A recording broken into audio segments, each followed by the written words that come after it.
para a gente falar sobre esse tema, eu vou recorrer a uma passagem do Evangelho de Mateus. Ele está no capítulo 8, versículo 23 ao versículo 27.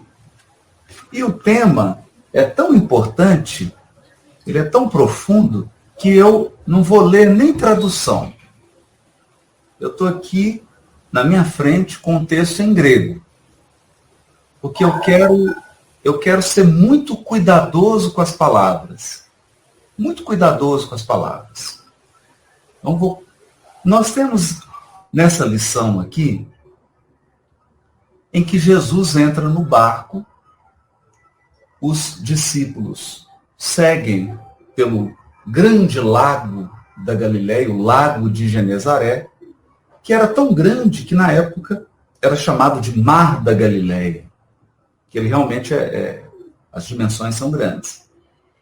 E era muito comum tempestades e tempestades fortes. E para aquele tamanho de barco, para aquele tipo de barco, essas tempestades, elas eram realmente perigosas. Elas colocavam em risco a embarcação e as pessoas que estavam no barco. Havia realmente um risco de morte.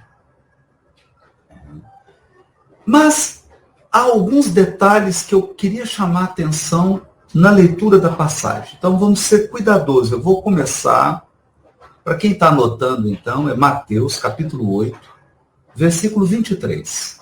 O texto diz assim: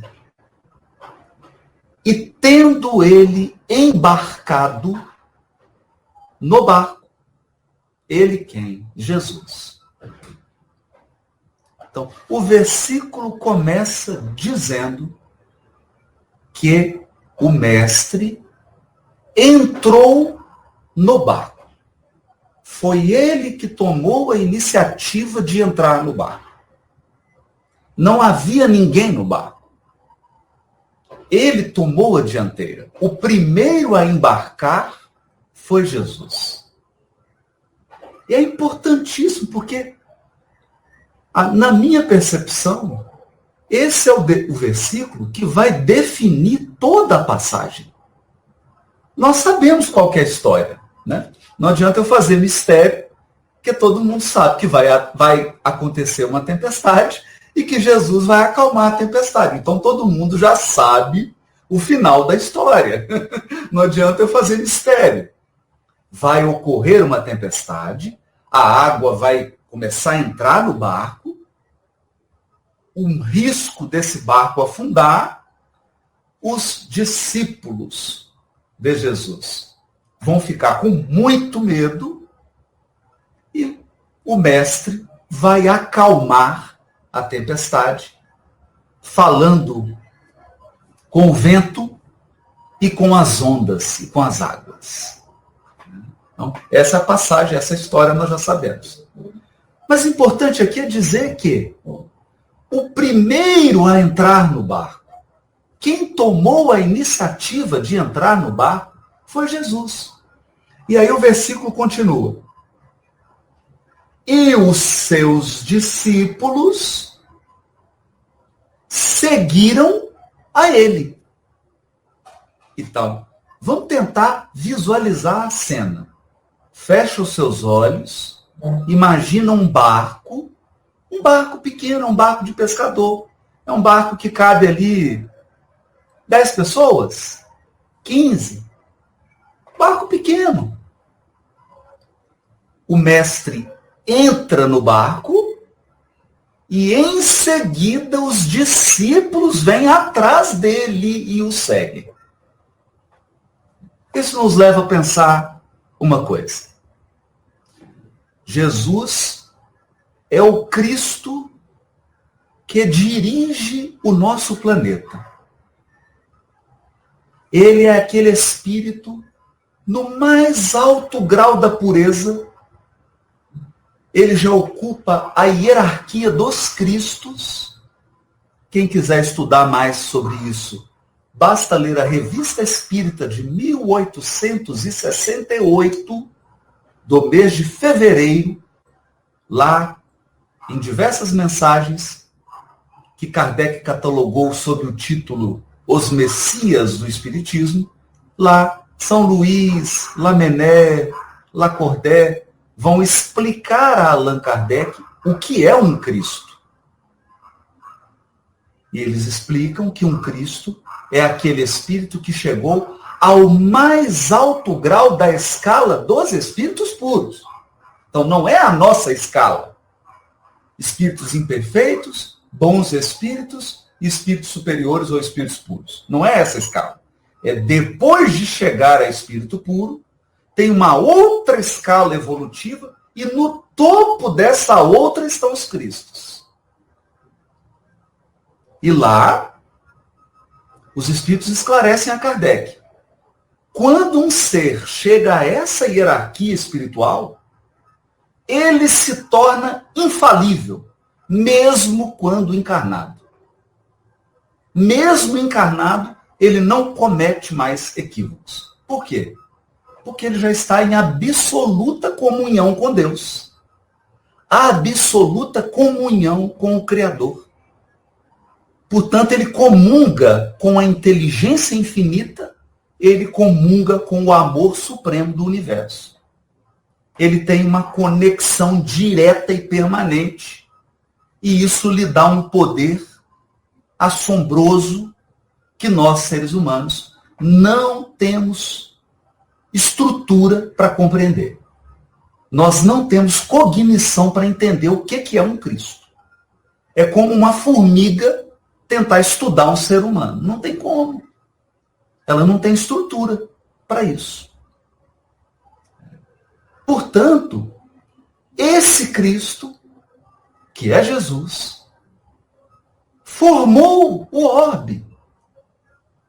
Foi ele que recebeu de Deus a incumbência de formar a terra, de esculpir a terra, junto com milhões de espíritos puros, sob as suas ordens, e ao lado dos demais Cristos do sistema solar, ele formou a terra. Ele acompanhou todo o período de mundo primitivo. Acompanhou até que a terra entrou no mundo de expiação e prova. A terra ascendeu a escala, deixou de ser mundo primitivo, se tornou mundo de expiações e provas, e o Cristo resolveu encarnar. Então, quem entrou primeiro no barco? Quem entrou no barco primeiro foi o Cristo. Antes de nós estarmos aqui, ele formou o planeta. Muito antes de nós começarmos o nosso processo evolutivo na Terra, nós aproveitamos que o mundo estava formado, aproveitamos que ele já tinha preparado tudo, e aí que nós viemos. Ele veio antes. Ele veio antes. Então o Cristo não está nos seguindo. O Cristo não está vindo atrás de nós. O Cristo sempre esteve à frente. Ele sempre esteve na dianteira. Desde a formação do mundo até o momento que o mundo ingressou em expiação e prova. E por que não estaria agora? E por que o Cristo não estaria agora à frente de todos nós, conduzindo a transição planetária e preparando a Terra para ingressar no mundo de regeneração? Por que o Cristo não estaria adiante? Ele está à frente. Foi ele quem entrou no barco. Então ele entra no barco, os discípulos vêm depois. Os discípulos, que são aqueles que estão seguindo os princípios, seguindo a moral do Cristo. Não importa em que religião estejam. Porque o Cristo não veio na Terra para formar religião e para dividir pessoas. Ele veio para revelar a lei divina. A lei moral que vigora no universo. A lei moral que vigora em todos os trilhões de planetas do universo. Essa é a lei moral. Ele veio ensiná-la. E ensiná-la vivendo. ensinar essa lei exemplificando. Exemplificando, não falando, porque falar é fácil. Difícil é viver. Então os discípulos o seguiram. Entraram no barco, claro. O barco saiu. E o texto diz assim: e eis que houve uma grande tempestade. Megas. Seismos. Né? Seismos, a palavra seismos, vem. Nós temos uma palavra em português que deriva dessa palavra grega, que é o abalo sísmico. O sísmico é o seismos. Então houve um tremor, tudo saiu do lugar. Tempestade. As coisas saem do lugar. O que nós estamos vivendo agora? Nós estamos vivendo um abalo sísmico, está tudo fora do lugar. É pandemia, é quarentena, é problema social, é violência, é tudo. Nós estamos vivendo esse abalo sísmico, essa tempestade. No mar da vida. No mar da encarnação. Porque encarnar é mergulhar no mar. Como é que você faz para encarnar? Você tem que mergulhar num útero. Num útero cheio de líquido amniótico. Mais de 80% do nosso corpo é água. Encarnar é mergulhar no mar. É mergulhar no mar da vida corporal. E a vida corporal é cheia de vicissitudes. A gente nasce, envelhece, adoece, morre, passa por uma série de aflições. Porque isso faz parte do mar da vida corporal. Faz parte. Então, aquele abalo sísmico no mar, aquela tempestade no mar, a ponto do barco ser coberto pelas ondas. Que é o que está acontecendo agora. O desespero está tomando conta dos desencarnados. Desespero.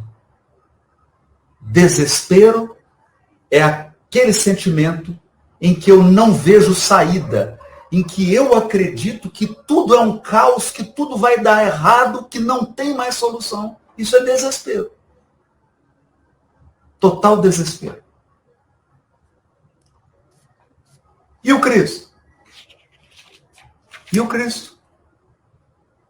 Ele deitou no cantinho do barco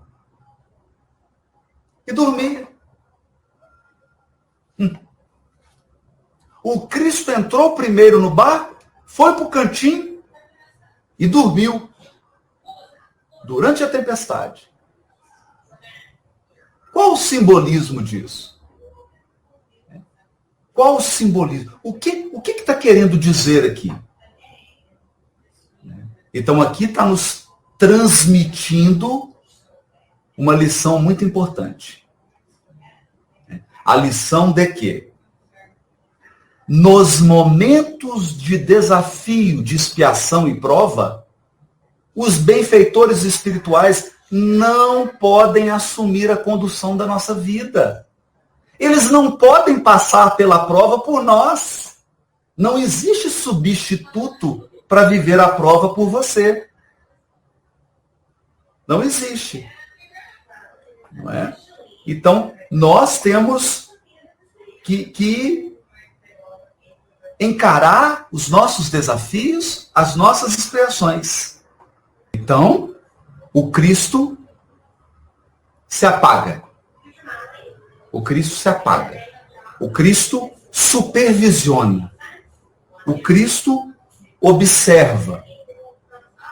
O Cristo fica atento. Porque ele não pode passar pela prova por nós. O Cristo não pode nos substituir. Isso é importante nós entendermos.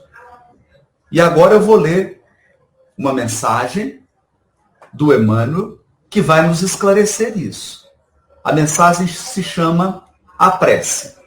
Emmanuel diz assim: a oração não será um processo de fuga do caminho escuro que nos cabe percorrer. Olha o que Emmanuel está dizendo. A oração não será um processo de fuga do caminho escuro que nos cabe percorrer, mas constituirá uma abençoada luz em nosso coração, clareando-nos a marcha. O que Emmanuel está dizendo nesse parágrafo? Nas encarnações passadas, ao longo da nossa evolução, nós criamos caminhos escuros. Eu vou dar um exemplo para não ficar uma coisa filosófica. Eu hoje estou de plantão. Estou fazendo essa live aqui, mas eu estou de plantão forense, plantão criminal. Então, meia hora antes de começar essa live, eu determinei a prisão de uma mulher que matou o marido. Hoje. Assassinou. Com um tiro. Eu determinei a fiança de um rapaz que saiu dirigindo embriagado e atropelou um motoqueiro. Hoje. Então, enquanto tem criaturas que estão agora, hoje, vivendo e gerando luz, tem outras que estão gerando sombra. Enquanto algumas estão resgatando, outras estão criando expiação para si mesmas. Se eu crio caminhos escuros, depois eu vou ter que percorrê-los. Não é Jesus que vai percorrer por mim. O Cristo podia estar num paraíso celeste. Ele não precisava estar dirigindo a terra. Ele não precisava ter vindo aqui. Ele poderia estar gozando a felicidade absoluta dos Cristos. Ele não precisava estar passando pela tempestade. A tempestade não era para ele. A tempestade não era para ferir Jesus. A tempestade não era uma experiência para ele, era uma experiência para os discípulos. Por isso que ele se recolheu. Ele ficou no barco, ele entrou primeiro. Então, amigas e amigos queridos, o Cristo está ao nosso lado. Ele veio antes. Ele está acompanhando a nossa encarnação antes da gente encarnar. Ele está acompanhando o mundo desde a formação. Ele entrou primeiro no barco. Mas não tem como nos isentar. O Cristo não pode nos isentar das experiências que nós temos que viver. Não pode. Não pode. Então, o que Emmanuel está dizendo? Nenhuma oração vai te tirar do caminho escuro. Por exemplo, essa moça hoje que foi presa porque deu um tiro e matou, contraiu um débito perante a lei divina. Não existe exceção. Ninguém vai podê-la isentar desse débito perante a lei divina. Esse caminho escuro, ela vai ter que percorrer. Só que eu posso percorrer esse caminho desesperado, revoltado, sem nenhum ânimo, ou eu posso percorrer esse caminho com a luz da fé, com a luz da oração, clareando, me ajudando, me fortalecendo.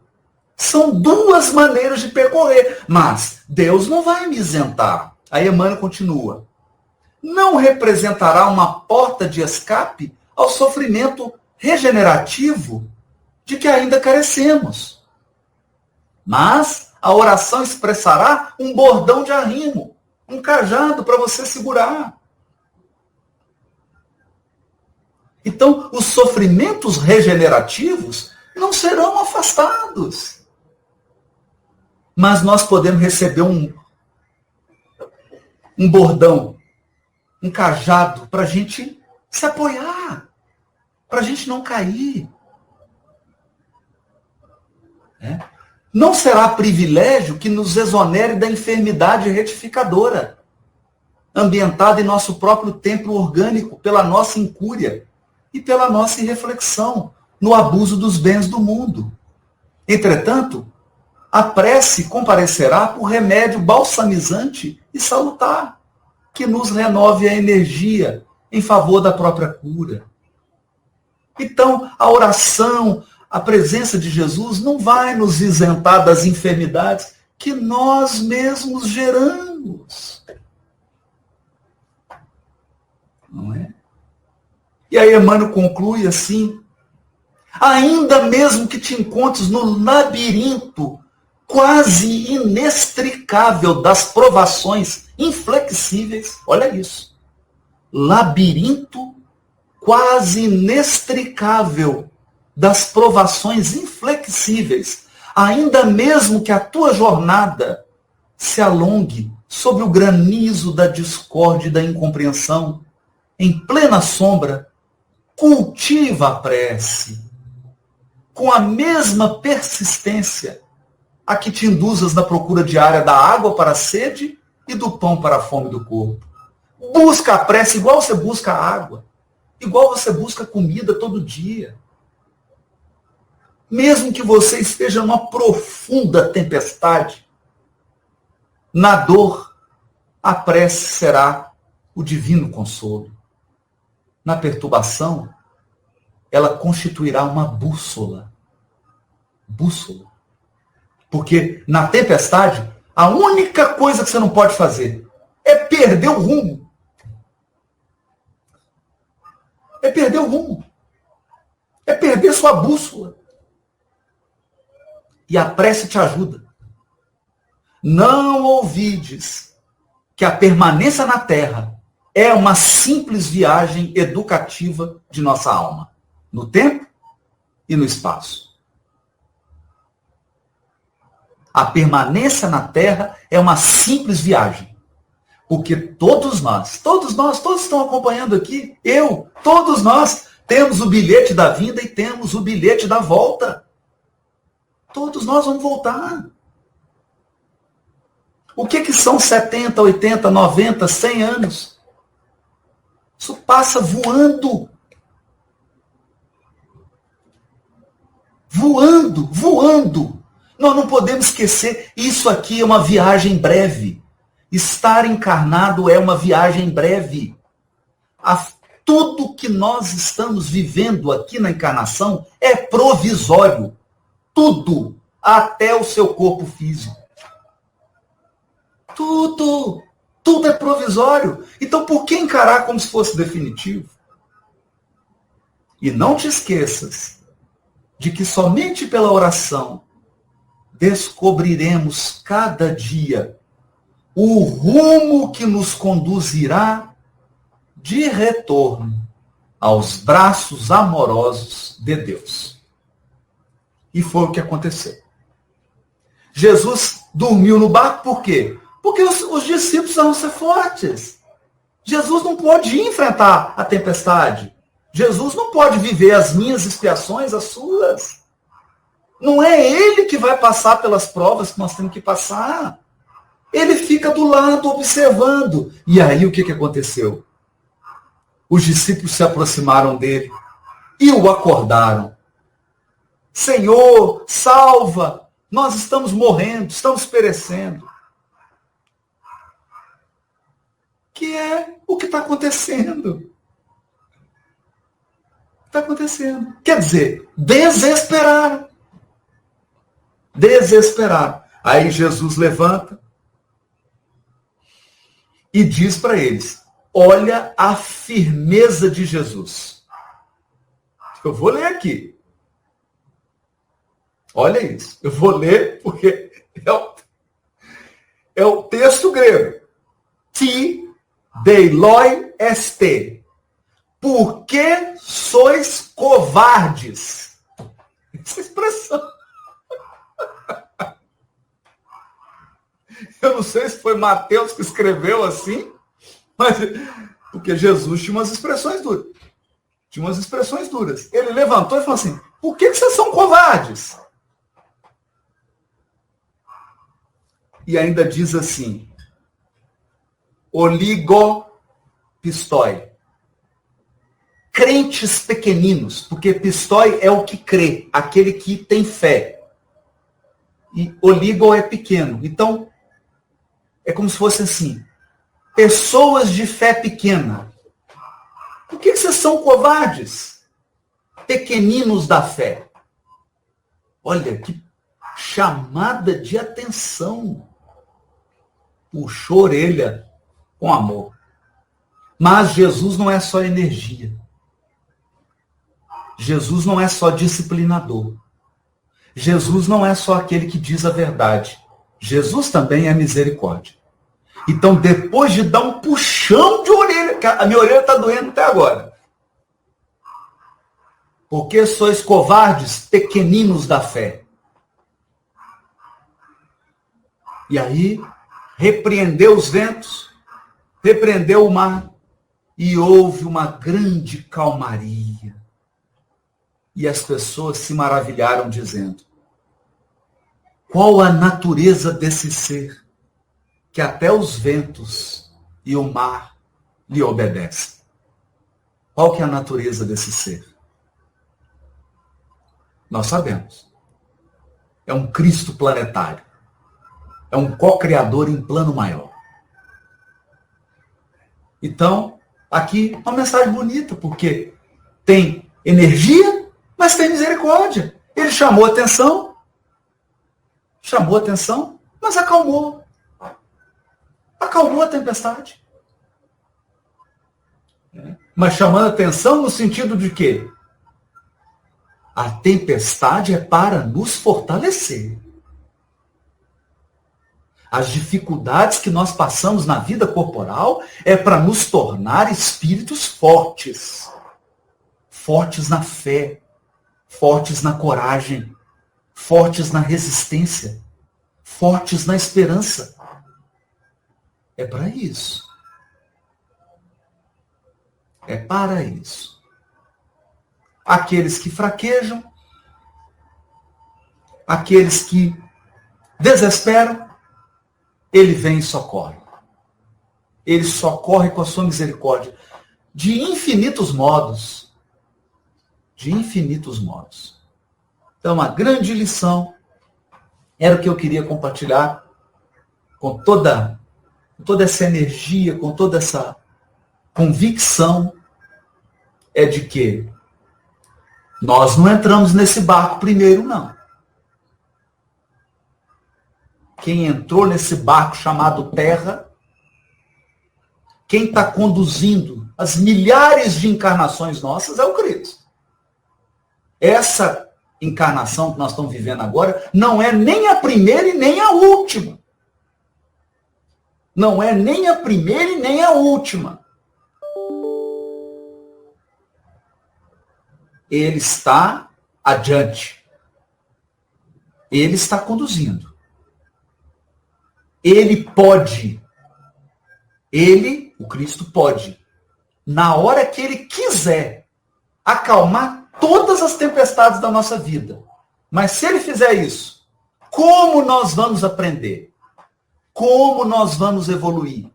Como nós vamos fortalecer o nosso espírito? Se ele acalmar todas as tempestades. Então é o seguinte. O bebê recebe mamadeira, dorme no bercinho, dorme 8 horas por dia, fica na fralda, recebe todo o cuidado. Mas você não pode tratar um adulto de 21 anos como se fosse um bebê. Então chega um momento na evolução espiritual que os amigos espirituais precisam nos tratar como adultos. Adultos do espírito. Adultos que precisam adquirir fortaleza. Fortaleza. Então a prece, a conexão com o alto, ela não tem o propósito de afastar tempestades. Ela tem o propósito de acender uma luz tão forte que nós possamos manter o rumo, não perder a direção da nossa vida e que nós possamos nos sentir fortes, porque afinal de contas, Jesus sempre esteve no barco. Não importa a provação e a expiação que você está passando agora, ao seu lado está o Cristo e os seus emissários. Porque ele vela por nós. Ele vela por nós. Se com o WhatsApp você consegue se comunicar com qualquer pessoa no mundo, se nós estamos usando aqui uma plataforma StreamYard e pessoas do mundo inteiro estão nos ouvindo agora, estão participando, que dirá o Cristo com o seu pensamento? Com o pensamento dele, ele acompanha todos os encarnados do planeta. Todos os encarnados, não, todos os espíritos que evoluem no planeta. Claro! Ele está nos acompanhando diretamente. Diretamente. Nós nunca estivemos sozinhos. Nunca estivemos sozinhos nesse barco. Nunca. Mas não podemos esperar que o mestre vá fazer aquilo que nos compete. Porque se o professor pegar a prova e resolver a prova para o aluno não aprende nunca. Nunca. Tem um momento do ensinamento, mas tem um momento que o aluno tem que demonstrar o seu aproveitamento fazendo a prova que lhe compete. Eram essas palavras singelas, emocionadas, que a gente queria compartilhar com todos, lembrando aí o aniversário do nosso Allan Kardec, esse missionário cujo trabalho nos deu a condição de entender as realidades do Espírito. Nós temos que pensar Jesus como um guia e modelo. Então não é só o bom humor. Jesus tem todas as virtudes num grau superlativo. Então ele tem a fé num grau superlativo. Ele tem a esperança num grau superlativo. Ele tem a alegria num grau superlativo. Mas ele tem também a vigilância num grau superlativo.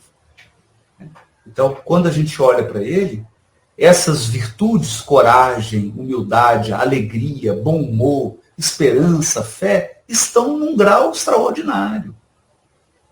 Mas, com certeza, a gente precisa... o que Kardec diz no Evangelho segundo o Espiritismo, quando ele fala do ponto de vista. Olhar para a encarnação de um ponto de vista espiritual. Né? Isso vai nos ajudar a rir de algumas coisas que são pequenas, que são provisórias, que são temporárias, que às vezes a gente se chateia tanto, e quando você olha da perspectiva espiritual, a gente consegue colocar aquilo no devido lugar, no devido tamanho. É claro que às vezes não dá para rir de certas experiências, porque elas são muito dolorosas, elas são muito desafiadoras, mas nessas horas não é o bom humor, não é a alegria que vai fazer o trabalho, nessas horas é a fé, a esperança, a perseverança, o amor que vai nos conduzir para que a gente possa atravessar essas turbulências tão difíceis da vida. Está lá no A Caminho da Luz, na direção de todos os fenômenos da vida de nosso sistema, existe uma comunidade de espíritos puros e eleitos pelo Senhor da vida, da qual Jesus é um dos membros. Então, o sistema é dirigido por uma Assembleia de Cristos. E cada orbe, naturalmente, possui o seu governador, o seu coordenador. Como é esse processo de escolha, eu não sei. Isso aí. E duvido de algum encarnado que saiba. Porque isso aí é questão da vida dos Cristos. Né? A gente não tem Mas basta a gente pensar assim. Quando Jesus encarnou, quem ficou governando o orbe? Quem assumiu o seu lugar? Então, esses são processos que nós não sabemos. E eu vou dizer uma coisa, são processos que... o que isso vai afetar a nossa evolução aqui, né? O importante entender é que existe uma Assembleia de Cristos, essa Assembleia dirige o sistema solar, e o designado para governar a Terra é Jesus. E, naturalmente, cada orbe tem um membro dessa Assembleia diretamente designado para coordenar aquele orbe. Agora, como é que é o processo? Se há rodízio, se não há, se tem um, se tem dois, isso nós não sabemos. Aí é demais para a gente. Acho que o Cristo deixou aqui, porque a gente percebe que do momento que ele foi acordado, a solução dele foi dupla.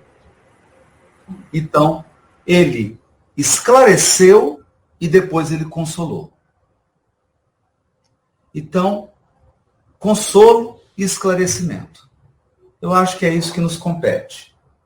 A pessoa chega, se ela chega desesperada, em pânico, completamente desalinhada emocionalmente, a gente consola primeiro. Consola, dá o passe, pega uma orientação espiritual, encaminha ela para toda a rede de assistência que a Casa Espírita tem. Agora, os grupos não podendo, tem outros meios, o telefonema, a mensagem, os meios que estão de consolação. Uma vez consolado, esclarecimento. Se a pessoa chega desorientada, esclarecimento primeiro. Esclarecemos, depois consolamos. Porque a doutrina espírita tem esses dois elementos. Ela tem elemento para esclarecer e ela tem elemento para consolar. Então, é lindo porque há um capítulo no Evangelho segundo o Espiritismo, que é o capítulo O Cristo Consolador. E lá os Espíritos deixam claro que estão ao nosso lado, estão ao lado a lado, acompanhando, nos monitorando. Então, tem uma ação ativa de acompanhamento, de consolo, de tutoria. Mas também é preciso que a gente mude a nossa mente. É preciso que eu compreenda que eu sou um espírito imortal, que essa vida não é a única, que a permanência na Terra é uma simples viagem educativa. Então, também a pessoa precisa mudar a mentalidade dela. Precisa mudar a mentalidade. Então, eu acho que é nessa linha de consolar e esclarecer. Se a pessoa chegou desesperada, primeiro a consolação. Se ela chegou desorientada, primeiro o esclarecimento. Mas sempre dar os dois. A advertência de Jesus, né? Ele chama a atenção dos discípulos dizendo isso, porque fé é confiança. Fé não é acreditar. Fé é confiar. Então eu gosto de, só para a gente entender a diferença, tem uma historinha que é linda. Uma criancinha de 7 anos de idade está na primeira poltrona do avião. E aí vem uma senhora e senta ao lado dela, da criancinha de 7 anos. O avião decola, depois de meia hora voando, eles pegam uma turbulência, esse avião começa a tremer e dá umas quedas, e a senhora fica gelada, a mão dela fica fria, ela começa a tremer. Quando ela olha para a criancinha que está do lado dela, de 7 aninhos, a criança está tranquila. Está lá com um tablet na mão, jogando, e ela num desespero, a senhora desesperada, quase querendo levantar da poltrona, e a criança tranquila, ela fala, minha filha, você não tem medo? Ela fala, não, estou tranquilo. Falo, mas por que você está tão tranquila? Ela fala assim, porque meu pai é o piloto. Então, confiança. Era a filha do comandante, era a filha do piloto. É lindo isso. A criancinha fala, meu pai está lá, ele está pilotando esse avião, eu não estou preocupado, né? É isso. Confiar, a fé, que é fides, é confiar, é isso. Quem está pilotando a aeronave é nosso pai. É. Não é um estranho. É o nosso Pai. É o Criador. É o Criador. E se ele decidir que nós vamos desencarnar, se ele decidir que nós vamos sair da vida corporal para ir para o mundo espiritual, é porque é o melhor. Com certeza. É porque essa providência é o melhor. Se não foi causado por nós, se não foi causado pela nossa imprudência, pela nossa irreflexão, se foi um processo natural, que não contou, né? Não foi algo que a gente provocou, né? Não estou falando aqui disso. Confiar. Quem está direcionando os processos é o nosso Pai. Isso é fé. Foi isso que Jesus quis dizer. Né? Vocês não confiam? Eu estou dentro do barco. Eu estou dentro do barco. Duas coisas que a gente precisa considerar. Primeiro o mundo está no auge de uma transição planetária.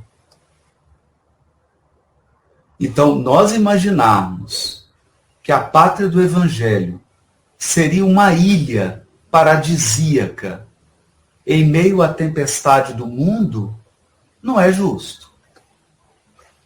Então, a pátria do Evangelho está mergulhada nas tempestades, no caos que o planeta Terra está mergulhado. Porque o planeta Terra está mergulhado em uma grande tempestade. Tempestade, inclusive, que foi predita pelo próprio Cristo.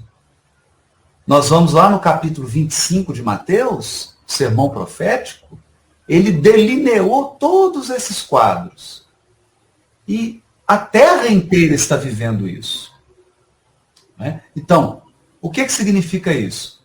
Espíritos perturbados que estavam em regiões inferiores do mundo espiritual reencarnaram em massa, provocando uma mudança completa no panorama do mundo físico, porque eles vêm com hábitos, com vícios, eles vêm com ideias, com comportamentos completamente desequilibrados. Então, isso é transição planetária.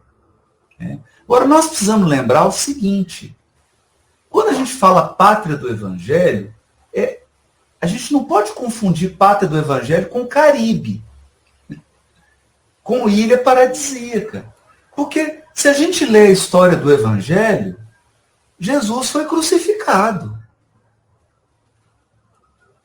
Então, o Brasil é pátria do Evangelho pela luz espiritual de que ele é portador. Pela responsabilidade religiosa e espiritual de que ele está incumbido. Mas isso não isenta o Brasil das suas expiações. Por exemplo, vamos dar um exemplo aqui. Nós vamos lá ler o livro Brasil, Coração do Mundo, Pátria do Evangelho, e nós vemos lá que no dia em que chegam navios de escravos africanos aqui no Brasil, Ismael começa a chorar. E ele procura Jesus. Por quê? Porque isso foi um débito coletivo do Brasil. E hoje nós estamos resgatando, com muitas lágrimas, a escravidão dos nossos irmãos e irmãs africanas.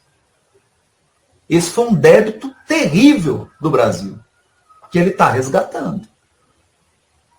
Não é? Então, a escravidão, o que ele fez, o que nós fizemos com os índios, o que nós fizemos com a natureza. Né? Tudo isso foi gerando uma quantidade de débitos e, pelo fato do Brasil ser coração do mundo, pátria do Evangelho, ele não está isento da lei divina. Ele não está isento de resgatar seus débitos. E outra coisa que nós temos que compreender. O Brasil é um local que recebe espíritos caídos de outras nações. Nós temos um vídeo que está no YouTube, do próprio Chico dizendo que milhões de espíritos franceses encarnaram no Brasil. A sua grande maioria está no movimento espírita. Espíritos que se comprometeram durante a Revolução Francesa. Espíritos franceses. estão encarnados aqui. O Chico até diz assim, que Emmanuel falava para ele que, embora na certidão de nascimento tivesse lá nacionalidade brasileira, psicologicamente eles eram franceses. Então o Brasil também tem essa característica de ser um local de acolhimento. Então aqui nós temos espíritos de outras nações que caíram espetacularmente ao longo da história. Noite de São Bartolomeu, Inquisição, Revolução Francesa, queima as bruxas, perseguições, e vem para cá resgatar. Esses espíritos, quando encarnam aqui, vão fazer o quê? Vão ser isentados das suas expiações? Não, claro que não. Então o Brasil é palco de resgates. É também palco de expiações. Precisamos compreender isso. Né? Porque senão a gente fica imaginando uma ilha de ventura, um paraíso em meio a um mar de dor. Não é isso. Isso não é evangelho. Né? Bom, aí eu vou chamar a atenção para o esclarecimento que está lá no livro Nosso Lar. No livro Nosso Lar. O livro Nosso Lar, ele descreve a Segunda Guerra Mundial da perspectiva dos espíritos. E lá, pois procura lá no livro Nosso Lar, lá está dito o seguinte, que os espíritos superiores já previam que a humanidade estava caminhando para aquele precipício. Mas nós temos que entender uma coisa. Livre-arbítrio é uma lei divina. É uma lei divina. Deus não permite interferência no livre-arbítrio. Nós precisamos entender isso. Precisamos compreender. É por isso que nós temos suicidas, é por isso que nós temos assassinos, é por isso que nós temos pessoas entregues a vícios. Por quê? Porque livre-arbítrio é sagrado. Nenhum espírito está autorizado a interferir no livre-arbítrio do outro. Nós precisamos compreender isso. E lá no livro Nosso Lar, mostra o gigantesco trabalho dos espíritos durante a Segunda Guerra Mundial. É um trabalho avassalador que eles tiveram. Muito trabalho. Isso é ajudar. Isso é ajudar. Então nós precisamos entender que existe uma linha que é: os benfeitores auxiliam, eles inspiram, eles agem, eles ajudam, eles atendem, mas eles não podem decidir por nós. Não podem.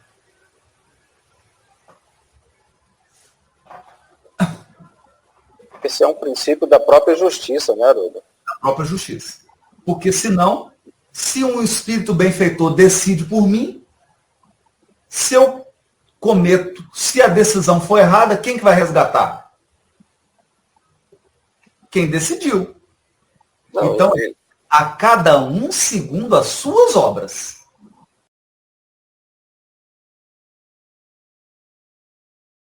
A lição dessa passagem é: você não está sozinho. Você nunca esteve sozinho. Nunca. O que aconteceu é que às vezes você não percebe a presença.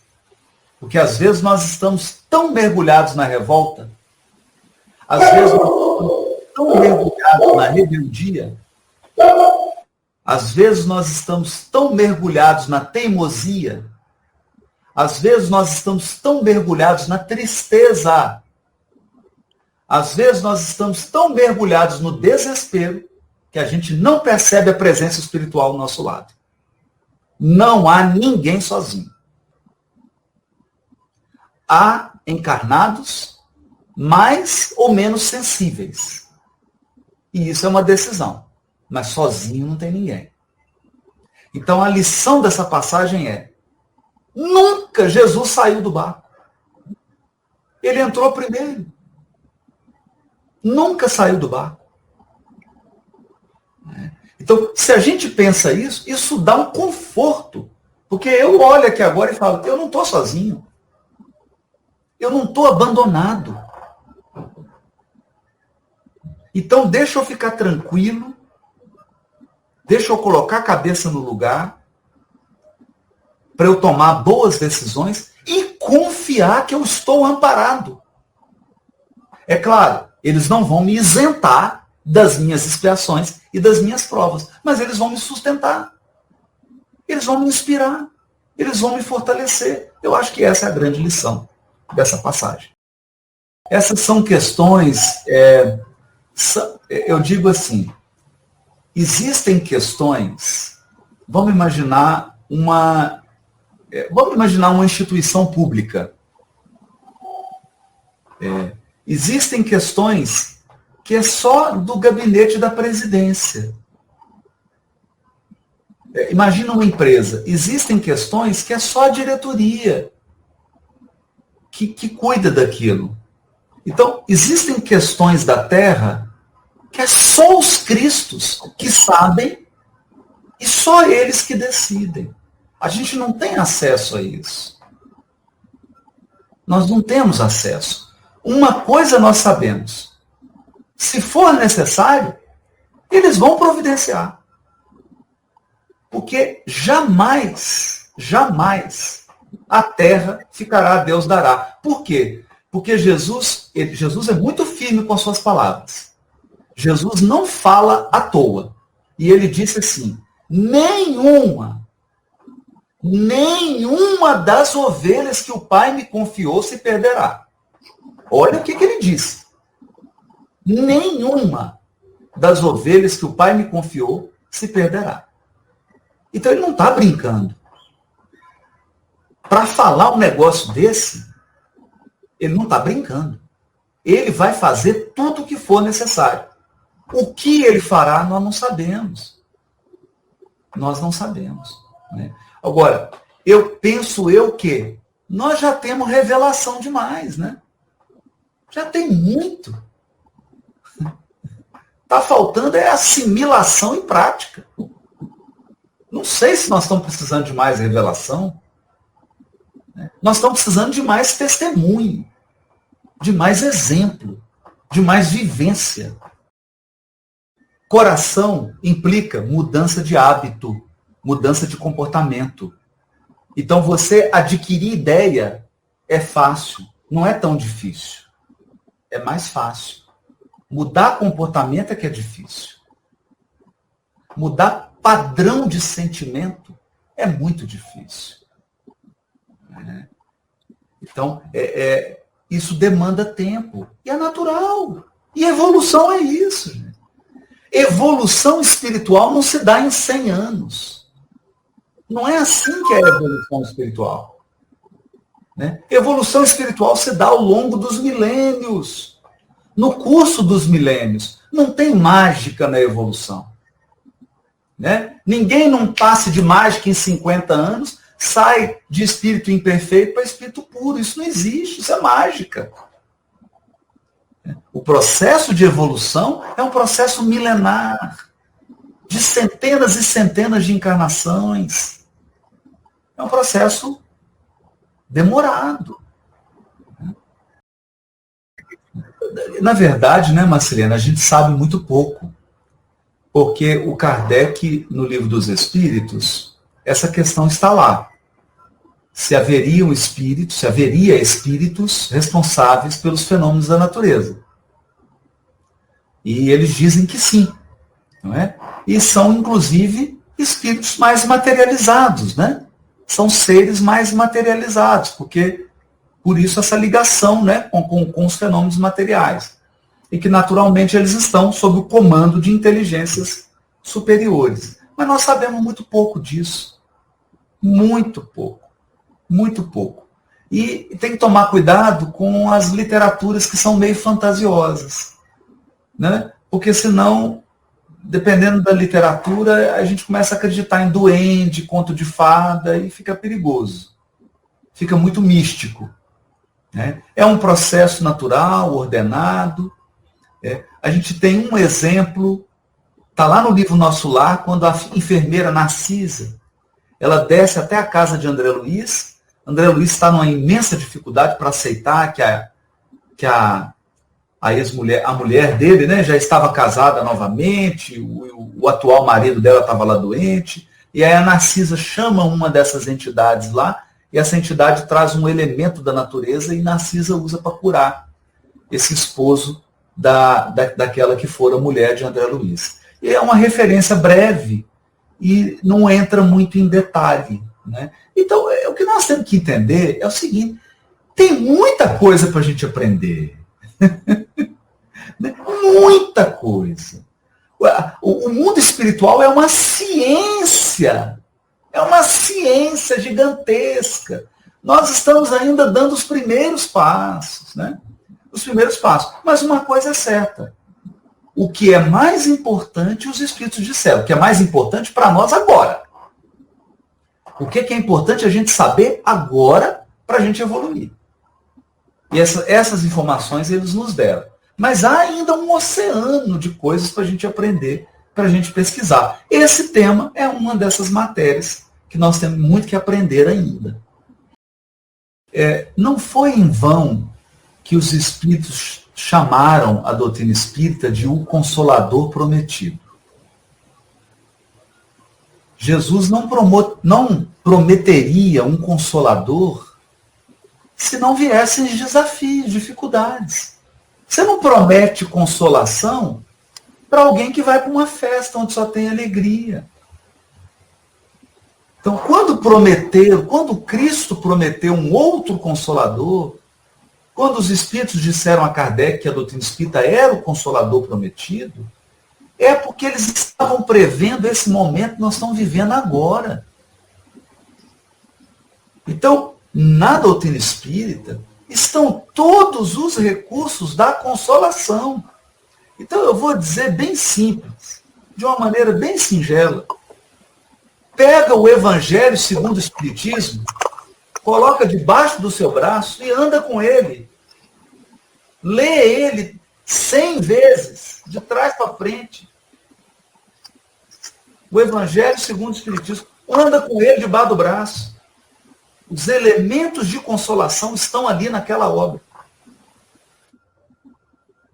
Tanto que lá tem um capítulo, O Cristo Consolador. O Cristo Consolador. Lá tem o item, Causas das Aflições. Então, anda com o Evangelho segundo o Espiritismo debaixo do braço. Leia a todo momento. Bateu um desespero, bateu um pânico. Leia o Evangelho segundo o Espiritismo. Essa é a nossa boia. Esse é o nosso bote salva-vidas. Os elementos para nos preservar a integridade psíquica estão lá nessa obra. Estão lá. É tanto que essa obra termina. Como é que o Evangelho segundo o Espiritismo termina? Com um caderno de orações. Por quê? Porque eles já sabiam que nós íamos passar por aflições. Os Espíritos sabiam que nós íamos passar por essas gigantescas aflições. Nos deram até um caderninho de orações. Não é brincadeira. Não é, é sério. É muito sério.